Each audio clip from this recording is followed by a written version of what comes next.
Okey, tadi cara masuk artikel melalui clean folder, folder yang kita buat untuk link ke Mendeley. Macam mana kita nak masukkan artikel yang luar, yang tak, maksudnya secara manual, bukan melalui folder yang kita dah buat. Okey, caranya ialah add reference, import file. Import file, contohnya saya nak ambil artikel, sekejap yang saya download dah. Okay, contohnya artikel ni saya nak masukkan. Okay, just click open. Tengok. Dia dah proses untuk masuk ke Mendeley. Sekejap sahaja.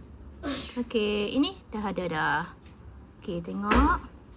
Betul tak dia punya tulisan kan? Ni jenis apa? Ni bukan report kan, ni artikel.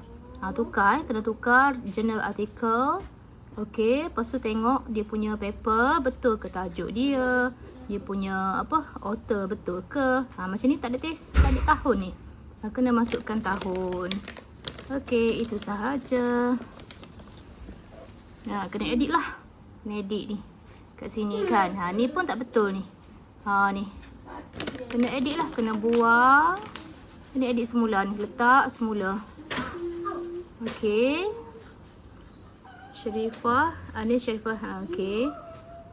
Okay. Kalau nak tukar Anis kat depan ni. Just klik je lah. Tukar. Okay. Itu sahaja.